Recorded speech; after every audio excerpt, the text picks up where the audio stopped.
Olá, pessoal, boa noite. Estamos iniciando uma live sobre discriminação algorítmica aqui na Liga Nacional de Propriedade Intelectual, coordenada pela nossa querida Soraya Embaçaí. Eu vou adicionar agora as nossas convidadas de honra, a doutora Renata e a doutora Natane. Queria agradecê-las em nome da Nacional de TI, em nome da Soraya, nossa coordenadora, que traz temas tão instigantes e tão importantes, né? Hoje é muito importante a gente discutir o impacto da tecnologia nas nossas vidas e, muito importante, falar de discriminação algorítmica, que é o tema de hoje. Mas antes da gente começar, vou apresentar para vocês as nossas convidadas. Estamos aqui com a doutora Natane Santos, estamos aqui com a doutora Renata Lisboa, especialistas em proteção de dados pessoais, doutora Renata, com um histórico muito grande em propriedade intelectual também.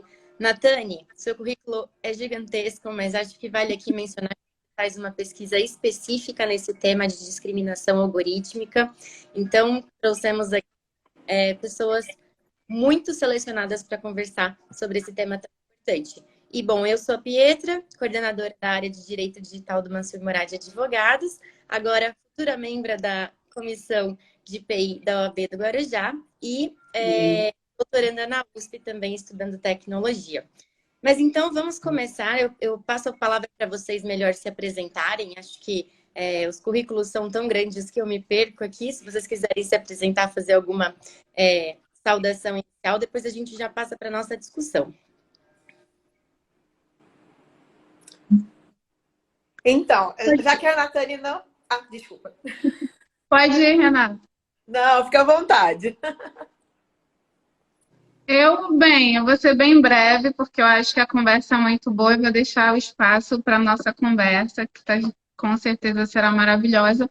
Eu sou Natane da Silva Santos, uma mulher preta, nordestina. Eu sou da Maré, uma maré cheia de mentes inquietas, de projetos lindos, de pessoas que pensam em diferentes áreas de direito, inclusive propriedade intelectual e proteção de dados. Sou educadora, advogada, pesquisadora e sou apaixonada pela área de proteção de dados.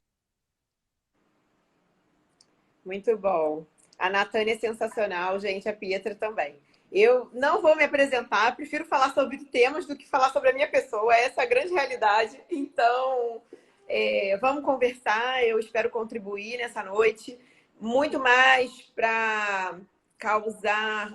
se eu conseguir fazer com que vocês saiam daqui com inquietações para olhar o seu dia a dia, as suas autorizações, os seus aceites. De uma outra forma, eu já vou me sentir com o meu dever cumprido. Então, é isso. Vamos ao tema.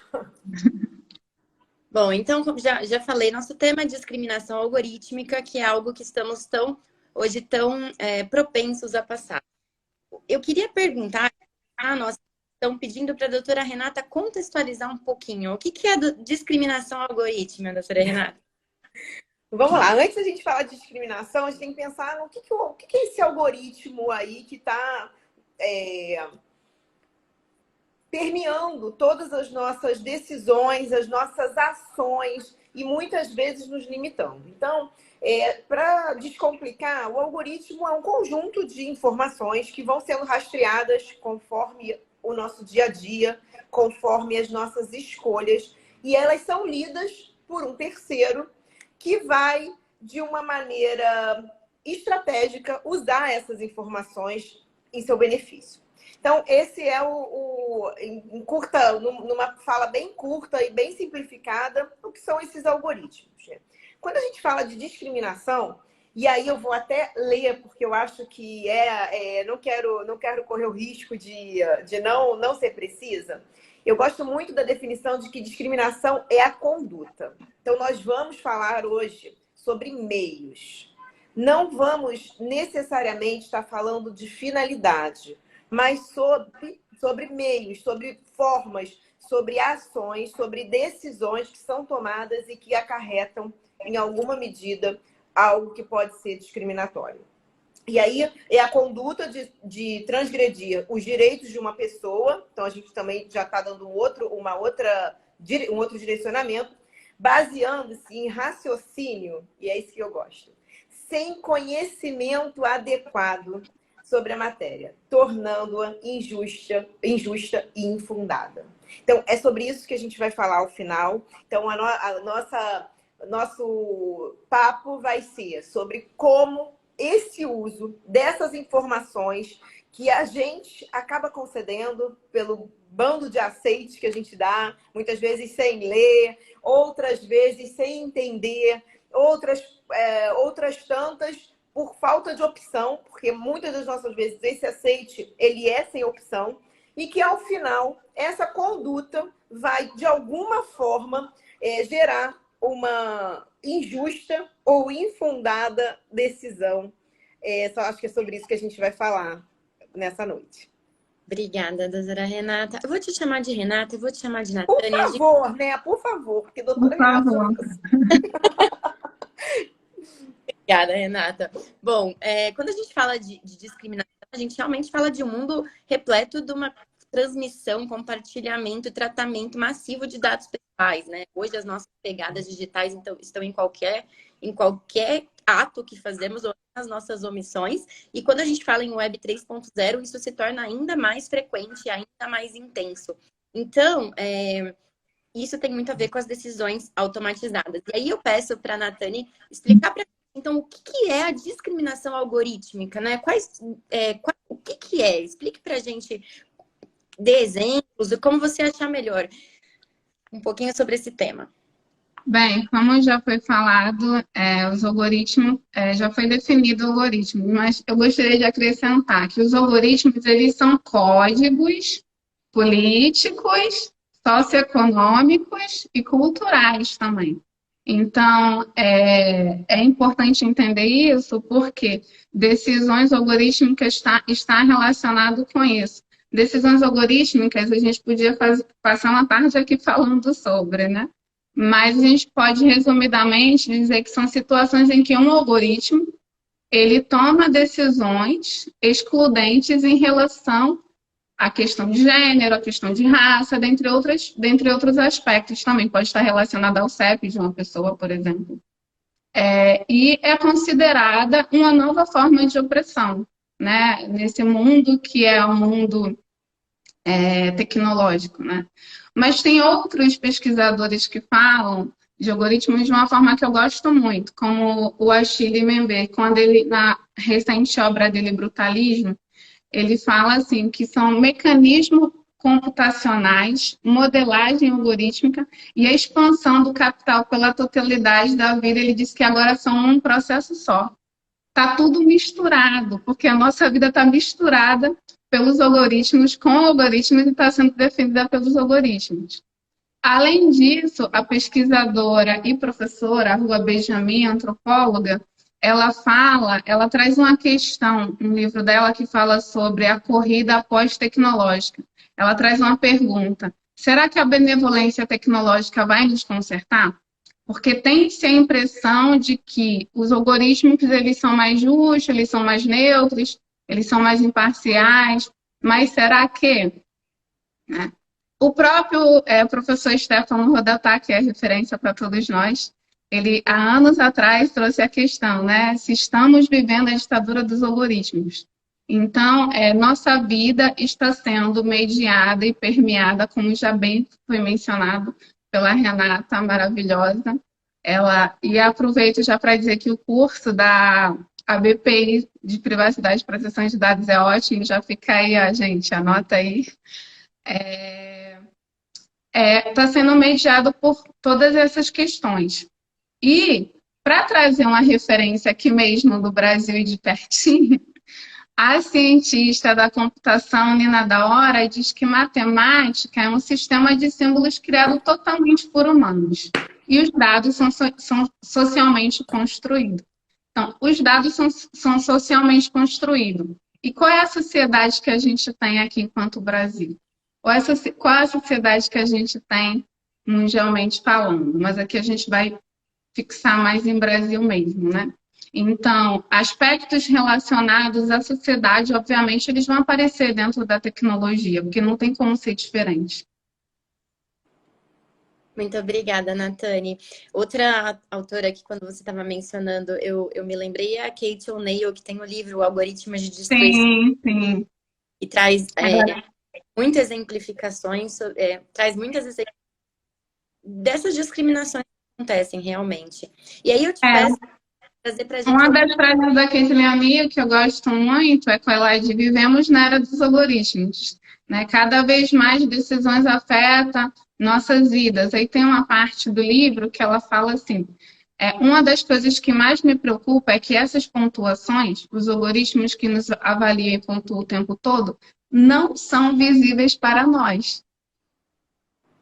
Então, essa é uma das preocupações. Quem a gente ainda vai falar disso lá na frente, na nossa conversa, a questão da transparência, explicabilidade, accountability. Fiquem conosco, gente. Eu queria só fazer uma consideração, Nathani, que assim, uma forma bem simplificada, na minha opinião, da gente entender esse universo de direcionamentos, porque é isso que acaba acontecendo, né? Um universo de direcionamentos, é pensar no quanto a nossa sociedade está sendo refletida nessas decisões que alguém, ou preferencialmente um grupo, toma com base nos indícios dos nossos rastreios. Então, é como se a gente estivesse andando e largando farelinhos de pão, né? Os programadores, analistas, enfim, pessoas que vão conceber essas decisões, são os passarinhos. Aí eles vão catando. Só que ao longo do tempo do nosso percurso, teve chuva, sol, então nossa migalha de pão, para alguns passarinhos vai estar bem molinha, para outros vai estar dura e eventualmente até com sabor diferenciado.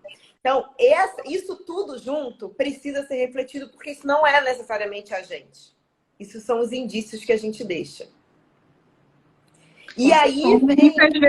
Muitas vezes inferências que não são verdadeiras. Tem um texto da professora Laura Schertl que fala justamente isso, é um texto sobre discriminações, e ela vai classificar algumas discriminações, e aí um dos exemplos que tem nesse texto é a pessoa que tem um CEP de uma certa região, e mesmo ganhando bem, conseguindo comprovar, né, que ganha bem, não consegue o crédito, né? E isso realmente acontece. Pessoas que muitas vezes são servidores públicos, mas que moram em determinada região, por conta do CEP, não conseguem alguns financiamentos e alguns créditos, que é algo que a Caitlin O'Neill traz no livro dela, e que uma outra especialista da área, também cientista política, no caso, que é a Virginia Eubanks, que escreveu, né, Automatizando as Desigualdades, ela também traz um exemplo referente a isso. O próprio nome nos Estados Unidos, se for nome africano, latino, faz com que a pessoa tenha dificuldades, por exemplo, quando o sistema reconhece, né? Então, eu acho que esse é o ponto. O sistema reconhece o que o homem programa para que ele reconheça. Exatamente. Então, E aí entramos num outro ponto. Quem é esse programador? Quem é esse desenvolvedor? Qual o perfil dele? Né? e a necessidade de ter cada vez mais equipes diversas. Porque só com a diversidade da equipe é que a gente consegue evoluir.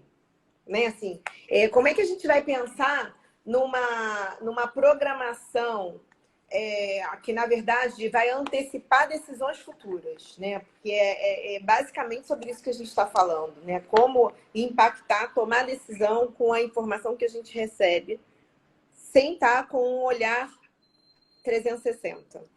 Sem estar na verdade, com diversos olhares, né? Com olhares múltiplos que possibilitem essa antecipação. Porque, na verdade, a gente está falando de antecipação. E essa antecipação, ela pode ser uma limitação, dependendo de quem está antecipando, de quem é o olhar, de quem é a mente, quem é a pessoa que está fazendo, está criando essa regra. E pensando em alguns exemplos muito práticos, né, que a gente pode ver no nosso dia a dia, uma simples busca no Google mostra como isso acontece. Se você pesquisa por mulher, vão aparecer mais imagens de pornografia do que se você pesquisar por homem. Se você pesquisa por cabelo ruim, aparece cabelos de pessoas negras. Se você pesquisa por... Enfim, são algumas... Mulher bonita e mulher feia. Recentemente dei 2 aulas e fui pesquisar mulher bonita e mulher feia. E mulher bonita aparece o padrão de pessoas brancas, cabelos lisos. E mulheres feias aparecem mulheres pretas ou mulheres não brancas. E é triste e chocante ao mesmo tempo, porque isso já é o que tem sido denunciado para o algoritmo da Google já há anos, né? E assim, ainda de fato não houve uma mudança. E algumas tecnologias muitas vezes não entendem como o seu próprio algoritmo funciona. Foi o que aconteceu com o Twitter. O Twitter, tanto aqui no Brasil quanto nos Estados Unidos, quando teve aquele caso de que o Twitter estava cortando a imagem de pessoas pretas e deixando só a imagem de pessoas brancas, tanto aqui no Brasil quanto nos Estados Unidos, colocou um valor para quem consertasse o algoritmo. Não foi consertado, não conseguiram descobrir qual é o problema. O que foi feito? Remediado. Não está sendo mais cortado a foto das pessoas. Então, se tiver uma foto de uma pessoa branca e de uma pessoa preta, vão ficar as 2 pessoas. Então, também tem a questão dos desafios mesmo da tecnologia, quando a gente fala de Big Data, de Machine Learning, de Deep Learning também. Outro caso que foi bem problemático, o caso da Microsoft e a Time, que em menos de 24 horas se tornou misógina, se tornou racista, fez discursos nazistas. Então, por isso que há um debate muito grande da importância da questão da ética dentro da tecnologia, dentro das tecnologias, e a ética só pode ser verificada a partir de nós humanos, né? Então, a gente precisa refletir a respeito disso. Eu sou uma defensora convicta sobre a importância da obrigatoriedade de revisão humana de decisões automatizadas. Não para todos os casos, obviamente. Por quê? Mas não é só uma obrigatoriedade de revisão humana, é uma revisão humana que seja ética, antirracista e anticapacitista. Porque não basta ter uma revisão humana, revisar e dizer, não, está tudo certo aqui. Por quê? Porque humanidades podem ser negadas através de algoritmos.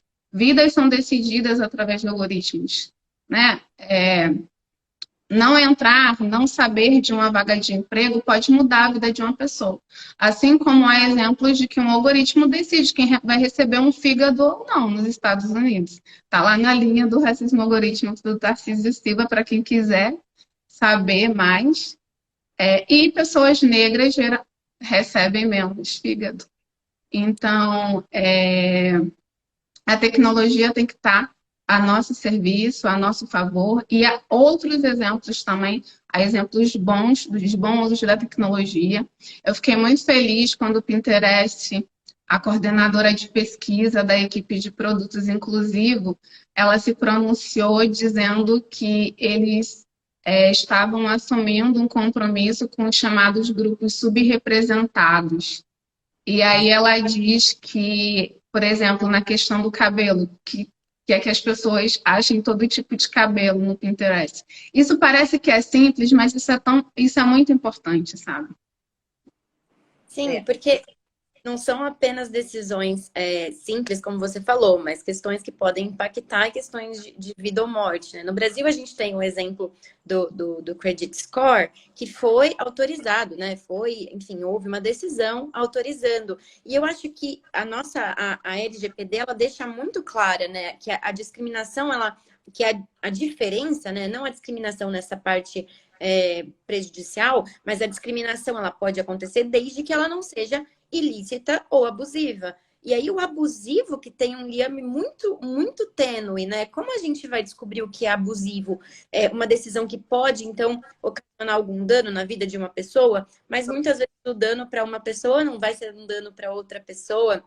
Uma vaga de emprego que uma pessoa não recebeu por uma decisão algorítmica podia mudar a vida dela e ela estava numa situação de muita necessidade. Então, acho que esse é um ponto muito interessante quando a gente fala de discriminação algorítmica. Lembrar que existem, então, práticas abusivas, ilícitas. As ilícitas, com certeza, já são proibidas, mas as abusivas têm que ser sempre consideradas pelas empresas. Renata. É verdade. Esse ponto é um ponto bem legal, porque entra também a questão do etarismo, entram diversos temas que estão sendo discutidos pela nossa sociedade. Eu acho que esse é um ponto que a gente precisa...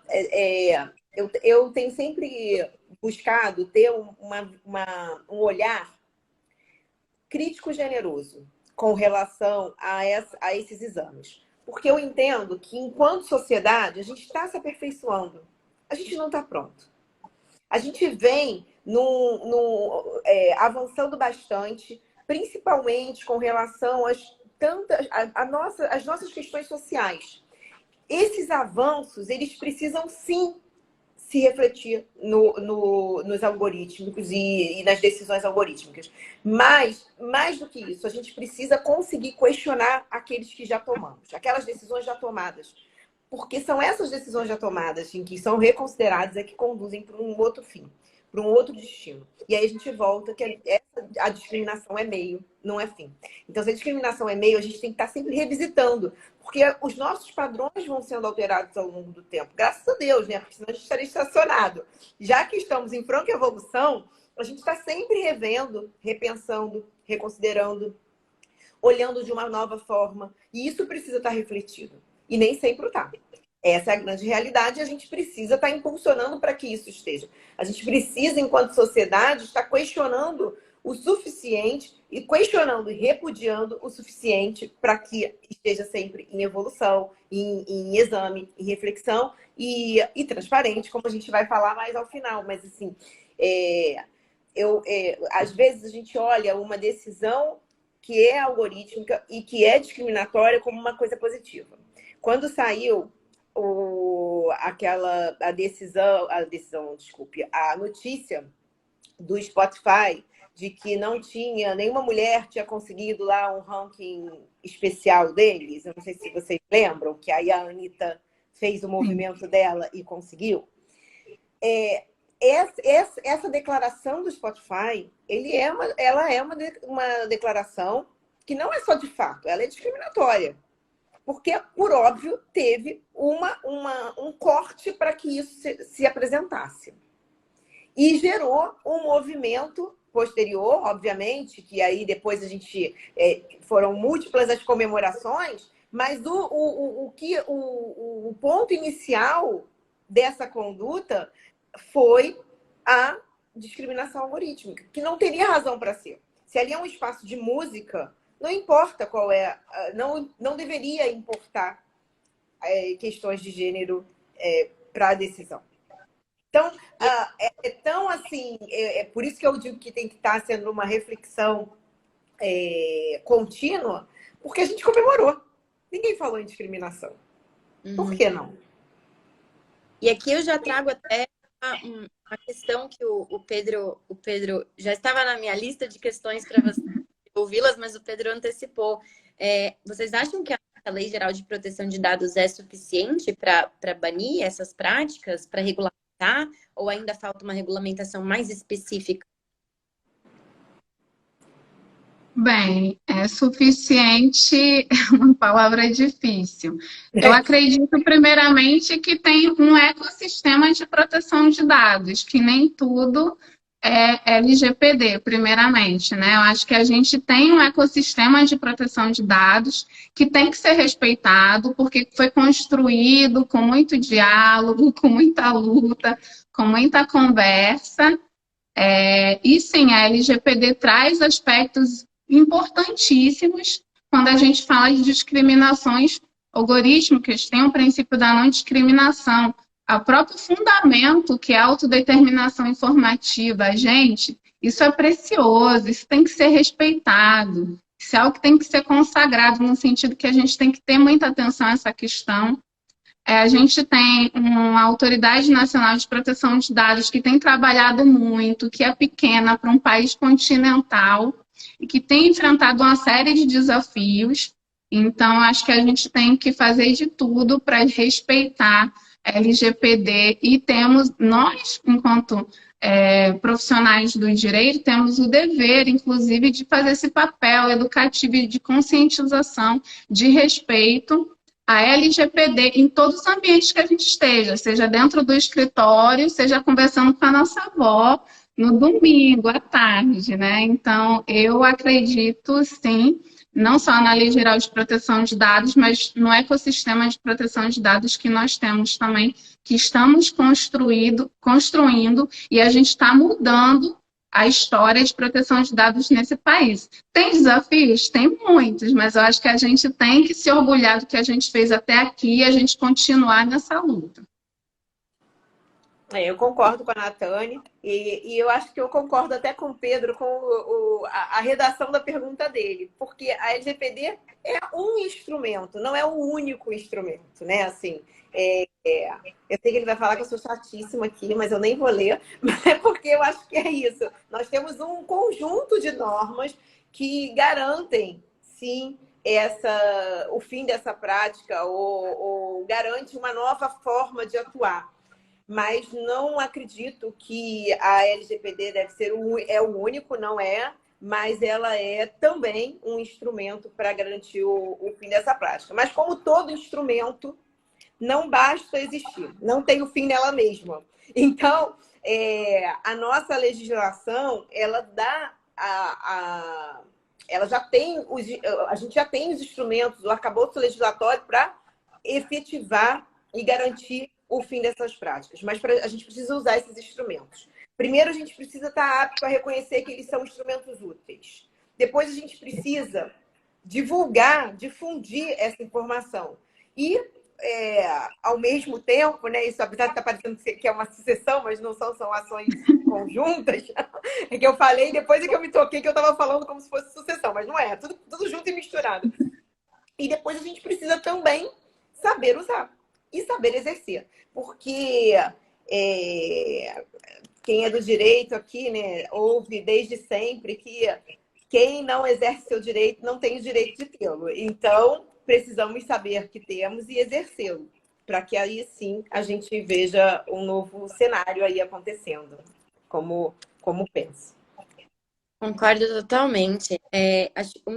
Eu estudei muito precificação personalizada no mestrado e um dos grandes desafios, né, porque a nossa lei é uma lei muito principiológica, quando a gente fala especificamente de LGPD, ela é uma lei principiológica, o princípio da não discriminação, ela traz o princípio da transparência, né, e se a gente hoje não tem transparência de todas as decisões que acontecem e que trazendo para a gente resultados e impactos nas nossas vidas, e o princípio da necessidade.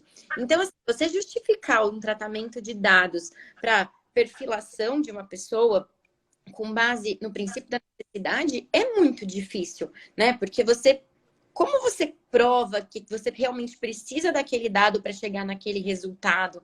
E aí vem a minha outra não é nem pergunta, mas eu diria provocação para vocês. Hoje vocês entendem que a publicidade comportamental que acontece nas redes sociais é discriminatória?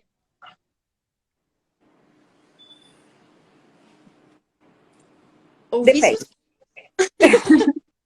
Eu ia falar depende também. Depende da finalidade, depende como ocorre, depende como é direcionado. Eu não vejo... Eu sou uma fã da publicidade, super fã. Eu entendo que a gente tem um benefício gigantesco quando ela é bem feita e quando ela cumpre o papel principal dela. Mas eu também entendo que há distorção e que a gente precisa examinar essas distorções e, em até certo ponto, tentar equilibrá-la, porque eu acho que a gente não vai conseguir combatê-la, porque a gente vai ter sempre ali uma necessidade de chamar atenção, de ir além, de provocar. E para que isso aconteça, é natural que se tenha algum tipo de uau. E esse uau é fora da curva. A gente precisa sair da curva para poder receber esse uau. O que a gente tem que discutir, na minha opinião, é medida, né? O quanto que a gente tolera e o quanto que o impacto, medida e impacto, né? Quanto que tolera e qual o impacto que isso tem. Voltando àquele entendimento de que a gente está falando de meio. Então, se a gente está falando de meio, a gente pode ajustar a qualquer momento. Então, aquelas justificativas, porque o sistema é assim, porque o sistema não funciona, porque o problema é do programador. Gente, não existe isso. Se o problema é do programador, eu tenho uma péssima notícia para o programador, porque a minha recomendação é troque o programador. É só isso. Então, se a gente começa a não tolerar essas respostas, a gente vislumbra uma ação diferente, uma medida diferente. E a gente vê em outro. Fala, Natânia. Bem, então, para colocar mais pimenta aqui, um pouco de dendê nesse papo também, eu acho que tem uma outra questão, que a quem serve o programador, porque pode trocar e entrar outro parecido também. Então, uma das coisas um dos textos que eu escrevi recentemente, que me pediram, na verdade, é sobre a questão do direito antidiscriminatório e decisões automatizadas. E aí, é um recorte específico sobre o direito das relações raciais. O direito das relações raciais não é algo novo para as pessoas de agora, porque tem tese de dissertação de mestrado de 32 anos da Dora Bertolino, que é uma das referências no tema aqui no Brasil, e fora do Brasil tem a teoria crítica da raça, que muitas pessoas estudam, né, dos Estados Unidos, e acabam trazendo, e esquece de estudar que a gente também tem os nossos próprios teóricos. Então, ela fala algo que eu concordo demais, que quando a gente está falando, não dá para... o que dita praticamente tudo nesse país é a questão racial. Se você é indígena, se você é preto, ou se você tem outra origem. Assim, isso vai mostrar quem você é para o executivo, para o legislativo, para o judiciário. Então, enquanto a gente não entender, enquanto a gente não fazer, do meu ponto de vista, o dever de casa em relação ao direito antirracista, e aqui eu nem vou falar antidiscriminatório, que na verdade são coisas diferentes, a gente vai continuar pecando numa série de questões, inclusive dentro da tecnologia, que é o que aí entra o que a Silvana Bahia falou e fala, que existe diversidade que para além do Vale do Silício. Ela diz que o Vale do Silício não consegue fazer tecnologia para todo mundo, que é o que a gente vivencia diariamente. Então, quando eu particularmente fico extremamente incomodada de não saber exatamente como funciona o algoritmo do meu feed, porque tem coisas que eu não queria receber, tem coisas que eu posso falar que não quero receber, e tem coisas que vão vir a si mesmo. Assim como eu fico profundamente incomodada quando eu estou divulgando um assunto que é de interesse de pessoas pretas e indígenas, e esse conteúdo não chega. E sabemos o porquê não chega. Assim como eu não vivo não sou influenciadora digital, nada disso. Inclusive, já passei um tempo há um tempo atrás, acabei com todas as minhas redes sociais durante um ano, fiquei só no e-mail, que foi uma grande vitória, mas tive que voltar para as redes sociais por conta de questões de trabalho mesmo e de estudo. Então, a gente tem muito caminho pela frente. O papo chato do racismo. É o papo chato do racismo. Enquanto a gente não avançar nessa questão, vai ser o papo chato, porque ninguém gosta. Gente, falar sobre racismo não é legal, escrever sobre racismo não é legal, mas é o que temos para hoje. A gente tem que entender isso. Então, nas faculdades, por exemplo, entrou mais pessoas pretas, mas a gente ainda continua correndo, a gente continua muitas vezes sem referência de professores pretos. Quando eu encontrei a Renata Scholl da propriedade intelectual, foi uma grande alegria, porque é uma mulher preta da área da propriedade intelectual, não é uma criminalista, por exemplo, não é uma civilista. Foi uma grande alegria. Então, acho que essa questão, a questão racial, e não só racial agora, a questão de gênero, ela tem que ser pensada junto com as tecnologias que nós estamos criando. Com certeza, com certeza. Meu questionamento da publicidade comportamental tem relação até com... Tem muita relação com esse tema, porque, querendo ou não, vai acontecer uma discriminação, que ela não necessariamente vai ser ilícita ou abusiva, para chegar em um perfil. E aí, muitos pesquisadores falam do fenômeno do encaixotamento, né? Você recebe o mesmo conteúdo e você fica dentro de uma caixa, né? O boxing, fica dentro de uma caixa, sem acesso a talvez conteúdos que te interessassem. Então, a gente tem essa discussão, até que ponto isso é lícito, até que ponto é ilícito. E é aqui que eu queria também que vocês comentassem. Quando vocês acham que essa prática se torna ilícita? Vocês acham que existe algum critério objetivo que consiga definir? Então, um critério objetivo para tema subjetivo, né? Porque tem uma subjetividade gigante. Não, eu não considero. Mas eu considero que a gente é importante. Qual é a finalidade? Agora vai ficar até engraçado, mas qual é o objetivo do princípio da transparência? Melhor do que finalidade. Né? Informar. E ao informar, você se predispôs a ser questionado. Porque a informação pode gerar um questionamento. E o questionamento não está querendo dizer necessariamente uma ação, não está querendo dizer indenização, está querendo dizer um questionamento, um esclarecimento. E quando a gente informa, a gente, mais do que transmitir o que está sendo tratado, quais são as origens, a gente está dando a forma. E dar a forma, quando a gente fala de dados, é muito importante, porque são essas formas que vão gerar os caixotes, que vão gerar os enquadramentos. E esses enquadramentos, eles não podem ser rígidos, porque eles vão gerar limitação. O ponto é a gente entender e garantir que tudo bem que vai ter um direcionamento. A gente já entendeu que a gente vai ser direcionado. A gente acaba sendo direcionado na vida normal. Mas a gente precisa ter o direito de atravessar a rua se não quiser ir pelo mesmo caminho. A gente precisa ter o direito de olhar para o lado e ver que existe uma outra possibilidade. E a gente precisa, assim... Agora que entrou aqui a mensagem da Soraya, a Neide é fantástica, né? Quem não ama a Neide, Soraya? A Neide é demais. Mas, enfim, a gente precisa ter opção.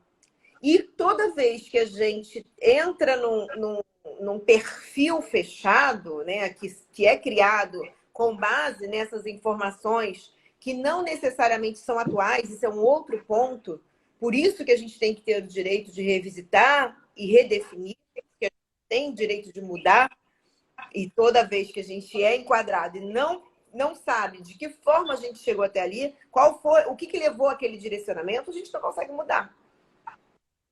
E aí a objetividade já se foi, né? Porque a gente está falando num universo rico de informação, lido por alguém que vai direcionar com base na sua leitura. E aí as equipes que têm maior diversidade tendem a ter um posicionamento menos engessado, menos condicionado, mais amplo, menos discriminatório, porque você vai ter uma interlocução maior nessa construção. É o que eu... Eu acho que sobre essa questão, eu lembrei de algumas questões referentes a esse assunto. O Zanata, da Data Price, se escreve super bem sobre perfilação, né?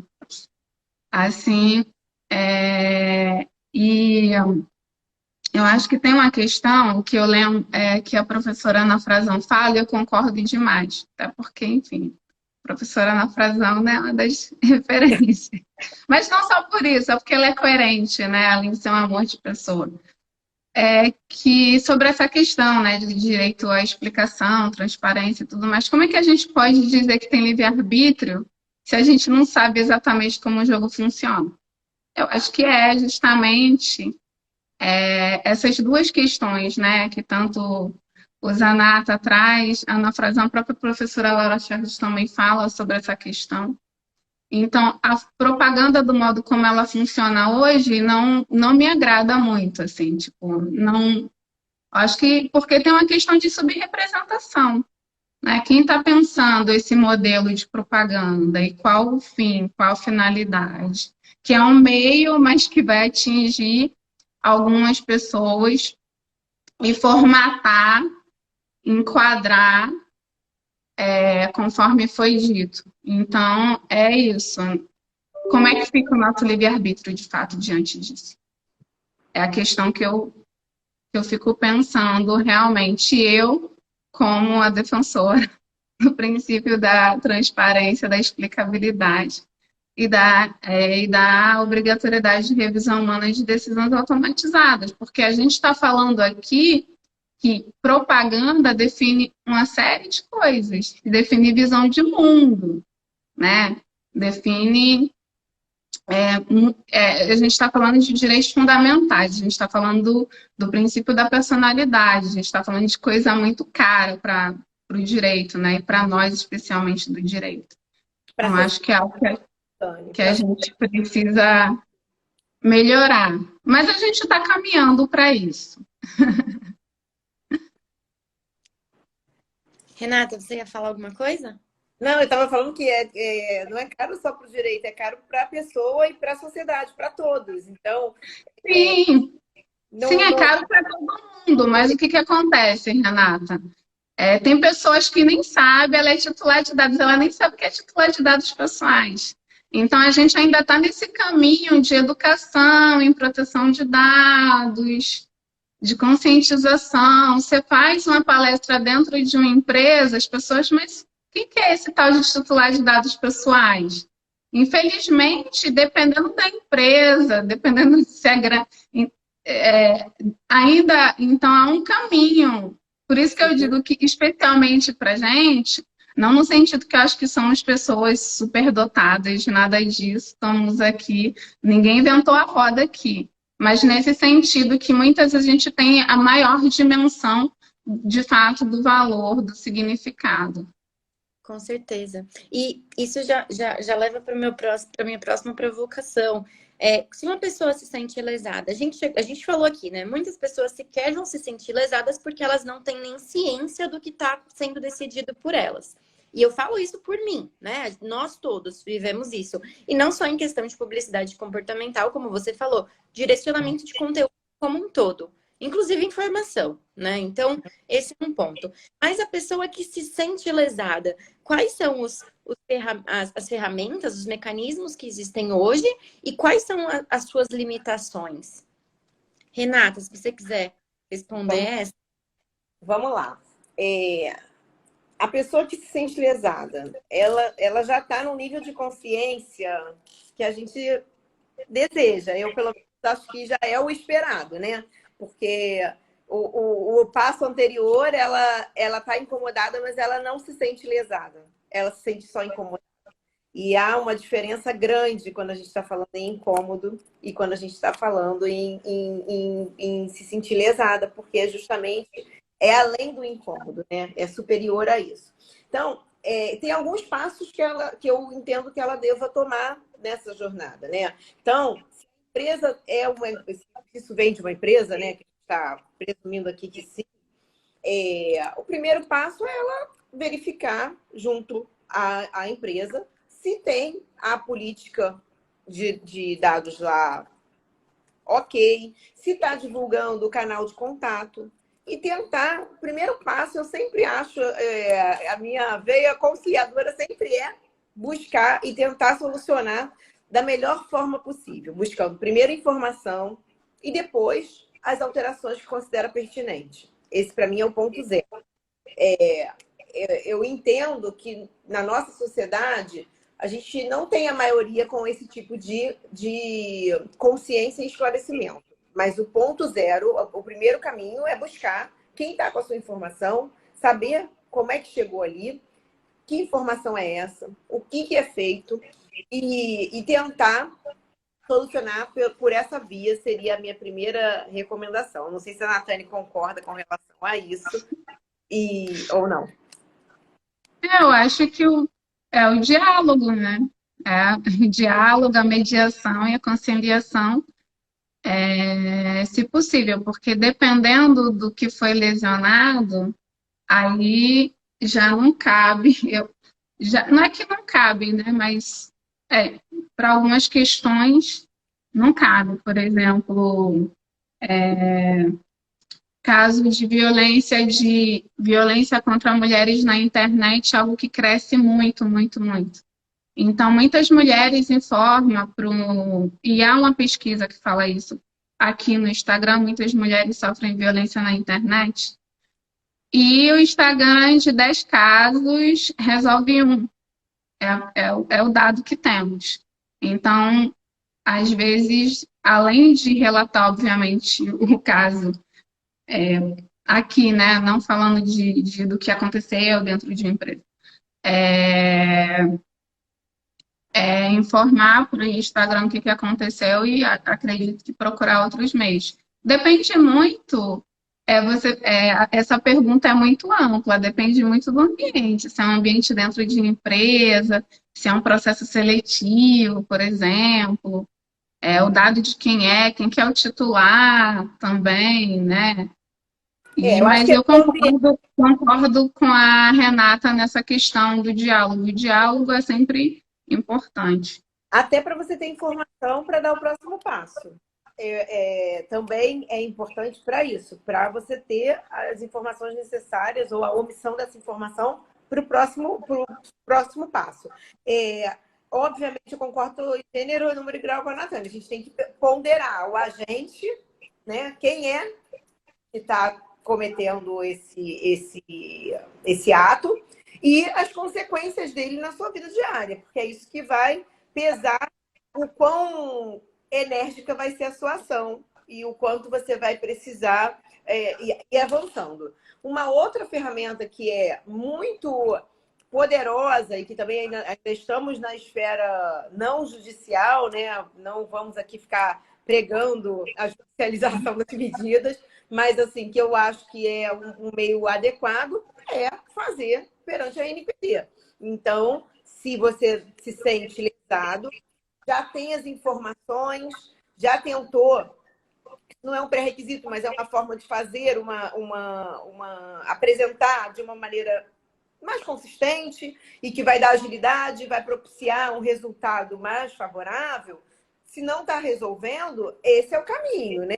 Então, vamos buscar o caminho adequado. Vamos dar mais um passo. Vamos tentar ainda fazer a solução desse problema de forma não judicial, né? E se não conseguiu sob essas formas, aí a judicialização é necessária. Eu sempre entendo que seria a terceira via, né? Você tem aí a via da autocomposição entre as partes, por meio dos caminhos que estão disponíveis de acesso. Aí você tem uma segunda via, que seria através da agência, e uma terceira via, que seria a via judicial. Eu acho que um dos pilares aqui que você falou é a conscientização, né? Senão a pessoa sequer consegue se sentir excitada. E é importante, é por isso que estamos falando desse tema hoje, porque é um tema que está nas nossas vidas.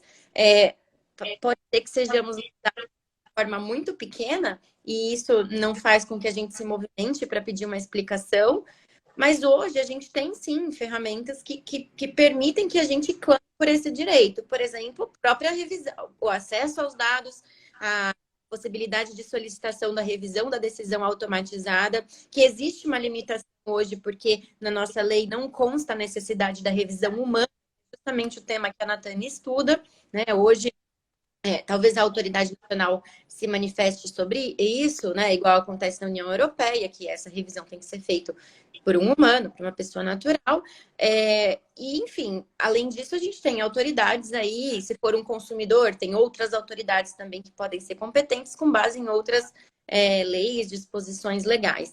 Então, acho que é isso. Começando pela conscientização, depois a gente tenta clamar pedir pelos nossos direitos e esperar resultado das empresas. Um dos possíveis obstáculos é a alegação de segredo de negócio, né? Não sei se vocês se lembram do caso da Polar.com, que ofereceu, que foi acusada por uma prática discriminatória em 2016 nas Olimpíadas. Ela ofereceu, enfim, estava acontecendo as Olimpíadas no Rio de Janeiro e pessoas que estavam no exterior, se eu não me engano, na Argentina, tinham a possibilidade de adquirir vagas em hotéis ou mais baratas que os brasileiros ou mais vagas, e brasileiros não tiveram, então, acesso a essas vagas. Então, ela foi acusada pelo Ministério Público do Rio de Janeiro por geoblocking e geopricing. E não só, né? O Procon também entrou, a Senacom também entrou com, enfim, comunicou, notificou e abriu um processo administrativo sancionador. E uma das defesas era justamente essa: olha, eu tenho um algoritmo aqui, eu não posso falar para vocês como ele funciona. Tanto que a perícia foi feita, apesar de ser uma ação civil pública, a perícia do algoritmo foi feita em segredo de negócio. Então, é um dos obstáculos, né? E até porque entender um algoritmo não é nada fácil, né? Acho que nós três aqui, não sei vocês, né? Eu falo por mim, não sou gênia da computação. Para eu entender um algoritmo, vou demorar alguns bons meses para tentar entender alguma coisa. Então, isso tudo tem que ser feito em uma linguagem também clara, compreensível para esse titular. Verdade, super concordo, é isso aí. Aí vem, eu sempre digo que ter muitos olhares não é uma garantia, mas é uma boa prática para minimizar o risco dessas, enfim, decisões não intencionais. Porque a gente tem dois grupos, na minha percepção. A gente tem, sim, decisão algoritmo que tem a intenção de ser discriminatória. Ok. Com relação a esses, eu tenho uma coisa para dizer. Não deve ter criança, mas assim, pau nele, entendeu? É isso aí.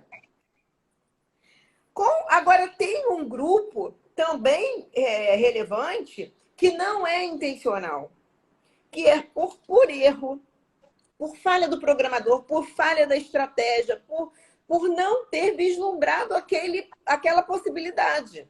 Eu sei que às vezes parece muito poliana essa visão, mas é do dia a dia. No dia a dia, se a gente parar para analisar as nossas próprias decisões, a gente vai ver que se a gente tivesse como repensar, olhar com outro olhar, com uma outra interferência, a gente poderia ter uma decisão diferente, uma condução diferente. Então, para esse grupo, um time diversificado, né, que tem um time diverso, um time que consiga olhar aquelas decisões e aquela construção de decisão de uma forma múltipla, de uma forma ampla, de uma forma que represente a maior parte da nossa sociedade, eu acho que é um caminho louvável, né? Agora, para o outro, não tenho o que dizer. Eu vou pedir desculpas para discordar em parte. Eu acredito que quando há dano, tem que haver reparação, independente da intenção ou não. Quando a gente fala de discriminação aos algoritmos, há várias questões. Então, há questões que envolvem democracia, há questões que envolvem liberdade, há questões que envolvem vida, dentre outros aspectos. E a questão, por exemplo, a questão racial. Há o racismo consciente e inconsciente. Mesmo inconsciente pode causar danos à vida de uma pessoa, pode causar um estrago à vida de uma pessoa. Então, aí eu vou falar o que o professor Anupan Chander fala, que para mim é uma super referência, já esteve aqui com a gente da Comissão de Proteção de Dados da OAB, falar das ações afirmativas algorítmicas. É algo que ele defende, né? Algo que tem a ver justamente ser considerada questões de ética, questão de gênero, questão de raça, em todos os níveis da programação, formulação, por exemplo. Que aí vai envolver não só uma questão de representação, envolve mais que isso. A Gina Burro fala também a importância da tecnologia diversa, a justiça, a transparência algorítmica, o controle do humano sobre os algoritmos. Então, a questão da boa governança, ela tem que ser algo de atenção dentro das empresas, inclusive com relação à fiscalização interna, que aqui no Brasil é algo extremamente complexo. Nos Estados Unidos, em alguns lugares da Europa, estão mais abertos a essa questão. Então, é uma série de questões aqui, não tem resposta fácil. Quando a gente fala de discriminação algorítmica ao mundo, sempre tem um se, sempre tem um porém, mas não acredito, isso o que eu penso, e é isso que eu venho defendendo, estudando e pesquisando, porque a questão o que a própria professora Ana Frazão toca muito, a questão da responsabilização, do accountability. Então, se você assumir o risco, você vai ter que responder pelo dano causado por esse risco.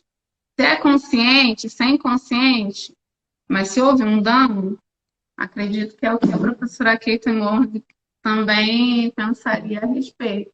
Então, é um desafio, assim, mas é isso, gente. Continuem aí nos acompanhando, nos seguindo, porque vem muita coisa aí, né, pela frente. A NPD está regulamentando uma série de assuntos e a gente tem muito papo para conversar aí pela frente, trocar figurinha e procurando sempre falar de forma objetiva para as pessoas que estão nos ouvindo. Obrigada, Nathani. Depois dessa fala, a gente já até se encaminha para o final da nossa live. Queria agradecer vocês imensamente. Realmente é um tema muito polêmico. Outro nome que eu lembrei aqui, que é muito importante, brasileiro, mulher, que fala sobre isso, que fez a dissertação de mestrado na USP sobre o tema, foi a Marcela Matiuso.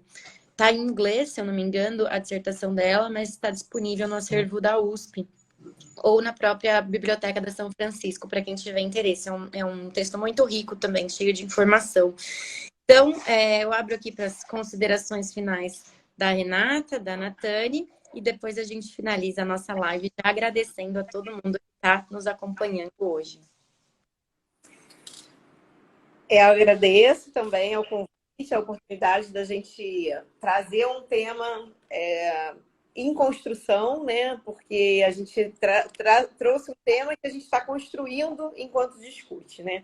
E o que eu gostaria de deixar de mensagem final, menos combativa do que a da Nathani, na tentativa de que a gente crie, sim, instrumentos de conscientização para que o exercício do direito seja um exercício necessário, mas não doloroso, porque muitas das vezes esse exercício não é um exercício tão tranquilo. Então, quando eu digo, vamos ter práticas de equipes diversas, vamos revisar as decisões, vamos ter transparência e conseguir ajustar, fazer os ajustes de uma maneira leve, significa que a gente vai estar evoluindo.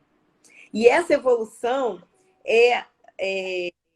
na minha visão, indispensável para que a gente alcance a maturidade social que a gente requer em todos os aspectos, né? Seja todos os aspectos de discriminação, eu não vou nem mencionar aqui para não deixar nenhum de fora. Então, é isso, e convidar para que fiquem presentes e questionando e provocando e evoluindo. Então, quero mandar um beijo para a Soraya de Mello, para o Pedro, que é um queridíssimo, para a professora Cone Cesário, maravilhosa, para a Renata, que eu já falei, e também falar para quem tiver interessado sobre o tema, que a dissertação da professora Bianca Kremer, a tese de doutorado dela é Direito, Tecnologia, Perspectiva Americana, Autonomia, Algoritmos e Vieses Raciais. É uma ótima dica. E também o livro do Tarcísio, que está aqui, ó, que eu não vivo sem, que é Comunidades, Algoritmos e Ativismo Digitais, Olhares Afrodiaspóricos. E Educação Jurídica Antirracista, professor da FND, o professor Felipe.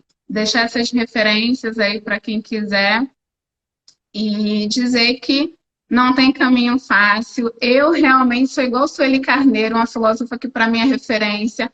Eu tenho pressa porque eu estou dentro da favela, então eu sei como que as tecnologias de morte atuam aqui, como que o reconhecimento facial tem afetado as pessoas pretas. E não só isso, então o reconhecimento facial não está reconhecendo pessoas pretas e pessoas pretas não estão se aposentando. Então, é sobre isso que a gente quer dialogar e reverter. E, realmente, quem está no olho do furacão tem pressa, mas também tem estratégia e temos estratégias para ir em frente. Um super cheiro para todos e todas que estão aqui conosco e para quem vai ver depois também. Gente, muito, muito agradecida pelo convite, fiquei super honrada. Eu que agradeço, Natânia, eu que agradeço, Renata. Agradeço principalmente a Soraya pelo convite, pela gentileza de disponibilizar esse espaço tão importante para duas mulheres, três mulheres falarem sobre temas de pesquisa que tanto nos empolga e nos deixa inquietas também. Pensar sempre no direito com ética e nas tecnologias com ética. Eu acho que essa é a palavra que a gente não pode esquecer nunca. Então, de novo, muito obrigada a todos. Sigam a Liga Nacional da AI, que está sempre com conteúdos maravilhosos. E um grande beijo, uma ótima noite. Espero vê-las em breve, meninas. Beijo para todos. Cheiro para geral. Tchau, Super tchau. cheiro aí, galera. Todo mundo. Beijo.